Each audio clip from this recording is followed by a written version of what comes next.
அன்னைக்கு காலையில் ஒரு 7 மணி இருக்கும். வழக்கம் போல தாங்க ஒன் வே ட்ராப். ஆனால் சென்னையிலேருந்து இல்லை, பாண்டிச்சேரியிலேருந்து. நம்ம பைக்கு காலையில் மாதவரம் பஸ் ஸ்டாண்டில் விட்டுட்டு நம்ம பஸ்ஸுக்கு பிடிக்க நடந்து போயிட்டுருக்கோம். பாண்டிச்சேரி பஸ் இப்போ தான் கிளம்பிச்சின்னு சொன்னாங்க. ஸோ அதனால் ஏதோ ஒரு பஸ்ஸில் ஏறி கிளம்பகத்தில் இறங்கிட்டேன். அதாங்க புது பஸ் ஸ்டாண்டு. இதில் கடலூர் பஸ் ஏறி தவளக்குப்பத்துக்கு டிக்கெட் வாங்கி பார்த்தீங்கன்னா கஸ்டமர் சொன்ன லொக்கேஷன் இறங்கியாச்சு. அவங்களும் நம்மளை பிக்கப் பண்ண வந்துட்டாங்க. வந்து கொஞ்ச நேரம் ரெஸ்ட் எடுக்கிறீங்களான்னு கேட்டாங்க. நான் அதெல்லாம் வேணாம் சார், கிளம்பலாம் அப்படின்னு சொல்லி நானும் கிளம்ப ஆரம்பிச்சிட்டேன். இது என்ன கார் பார்த்தீங்கன்னா ஹுண்டாய் வெர்னா காரு. இந்த கஸ்டமர் பார்த்தீங்கன்னா பெங்களூரில் டாக்டர், சின்ன வேலை விஷயமா பாண்டிச்சேரி வரைக்கும் வந்திருக்காங்க. ஸோ அதனால் ரிட்டன் கூட்டிகிட்டு போயிட்டுருக்கேன்.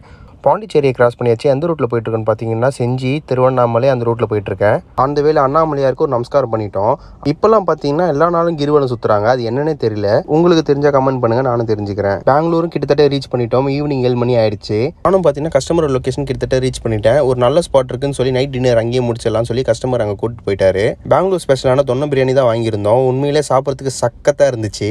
நம்ம வந்து வழியும் சிறப்பாக முடிஞ்சுது. கஸ்டமர் என்ன நியர்பை இருக்க மெட்ரோவில் விட்டாரு. இப்போ என்ன நம்ம திரும்பி சென்னை கிளம்ப வேண்டியது தான். நானும் மெட்ரோவில் ஏறி டிக்கெட் வாங்கிட்டேன். இந்த ஊரில் டிக்கெட் பார்த்தீங்கன்னா இந்த காயின் மாதிரி தான் கொடுக்குறாங்க. இது எடுத்துட்டு அந்த கேட் கிட்ட போனால் ஓப்பன் ஆயிடுது. நம்ம போக வேண்டிய மெட்ரோ ட்ரெயின் வந்துருச்சு. இப்போ நெக்ஸ்ட் நம்ம என்ன பண்ணோம்னா கம்பகோடான்ற ஒரு பஸ் ஸ்டாப்ல இறங்கி அங்கிருந்து இன்னொரு பஸ்ஸுக்கு மாறணும். கார்பரேஷன் பஸ் ஸ்டாண்டுக்கு போகிற பஸ்ஸாக பார்த்து ஏறி கார்பரேஷன் பஸ் ஸ்டாண்டில் இறங்கணும். அங்கே தான் தமிழ் பஸ்லாம் வரும்.